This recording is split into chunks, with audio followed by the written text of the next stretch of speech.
Hello everyone, नमस्ते। स्वागत छ हजुरहरूलाई मेरो युट्युब च्यानलमा।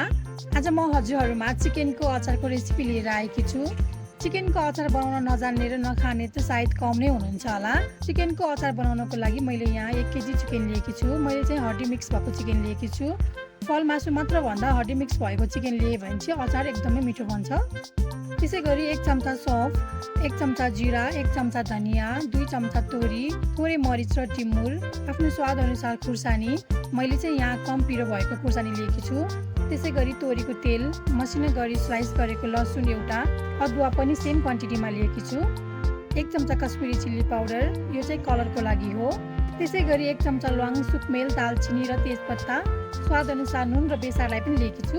अब भने म चिकनमा नुन र बेसार राखेर मजाले मोल्दैछु।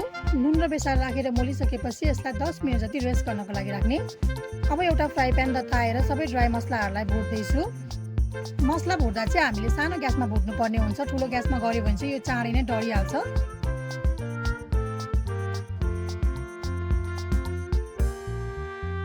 अब यतिको कलर भएपछि यसलाई ग्यासको हिट अफ गरेर एउटा भाँडामा राख्दैछु। त्यसै गरी खुर्सानीलाई पनि सानो ग्यासमा एकैछिन भुट्ने। खुर्सानीलाई चाहिँ हामीले तेलमा पनि फ्राई गर्न सक्छौँ। अब सबै भुटेको मसलालाई मिक्सिङ जारमा राखेर ग्राइन्ड गर्दैछु। यसलाई चाहिँ यतिको मसिनो हुने गरी ग्राइन्ड गर्नुपर्छ। धेरै मसिनो र धेरै खस्रो पनि बनाउनु हुँदैन। त्यसै गरी खुर्सानीलाई पनि यतिको मसिनो हुने गरी ग्राइन्ड गरेकी छु। त्यसपछि एउटा कराईमा तोरीको तेल तताएर मासु फ्राई गर्दैछु। तेल चाहिँ हामीलाई धेरै राख्न पनि जरुरी छैन, किनकि यो चाहिँ हामीले मिडियम हिटमा चलाउँदै धेरै बेर लगाएर फ्राई गर्छौँ नि त। त्यसैले धेरै तेल राखिराख्नु पर्दैन, ठिक्कै तेलमा पनि फ्राई हुन्छ यो।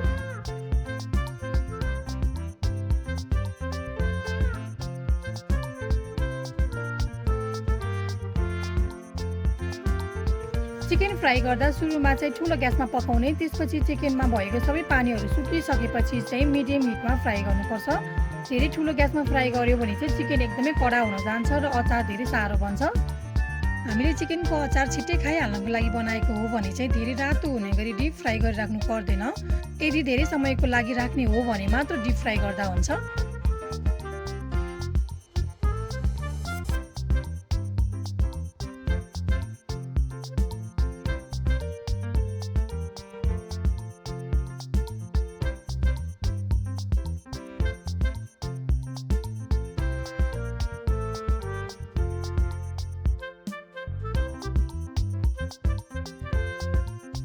अब चिकन पनि राम्रोसँग फ्राई भइसकेको छ। म यसलाई एउटा भाँडामा निकाल्दैछु।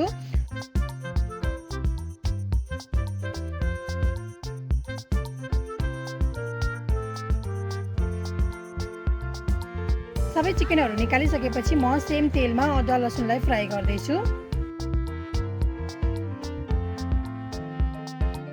अदुवा लसुन हल्का फ्राई भइसकेपछि म यसमा ल्वाङ, सुकमेल, दालचिनी र तेजपत्तालाई पनि राखेर एकैछिन फ्राई गर्दैछु।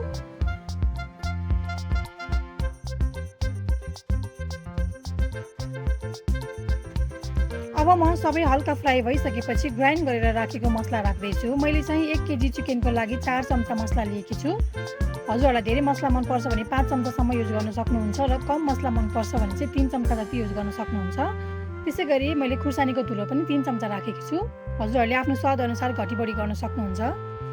अब यो सबै मसलाहरूलाई सानो ग्यासमा 30 सेकेन्ड जति मात्र पकाउँदैछु। हाम्रो मसला पनि राम्रोसँगले पाक्नुपर्छ। मसला राम्रोसँग पाकेन भने चाहिँ पछि मसला मात्र स्मेल आउन सक्छ। मसला राम्रोसँग पाकिसकेपछि म यसमा फ्राई गरेको चिकनलाई राख्दैछु। 1 चम्चा कश्मिरी चिल्ली पाउडरलाई पनि राख्दैछु। अब यसलाई सानो ग्यासमा चलाउँदै 1 मिनेट जति मात्र पकाउँदैछु।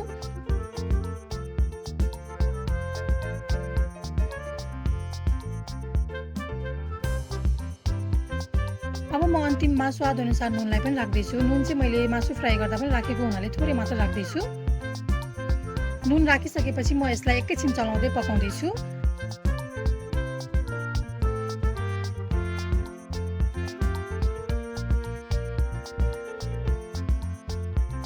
हजुरहरूले धेरै समयसम्म राख्ने हो भने चाहिँ यसमा भिनेगर वा कागती पनि राख्न सक्नुहुन्छ।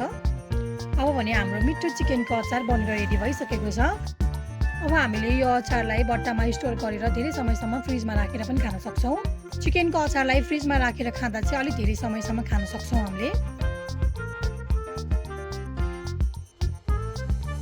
बट्टामा अचार राखिसकेपछि माथिबाट थोरै तेल राख्दा पनि राम्रो हुन्छ। यो चाहिँ चिकनको अचार चाहिँ हामीले बनाएको दिनभन्दा 2-3 दिनपछि खाँदाखेरि एकदमै नै मिठो टेस्ट आउँछ। अब हजुरहरूले पनि आफ्नो घरमा नै सजिलोसँग चिकनको अचार बनाएर खान सक्नुहुन्छ। हजुरहरूलाई मेरो चिकनको अचार बनाउने रेसिपी कस्तो लाग्यो? यदि भिडियो मन परेको छ भने मेरो भिडियोलाई लाइक, कमेन्ट, सेयर र मेरो च्यानललाई सब्स्क्राइब गर्न नबिर्सिनुहोला। Thank you for watching.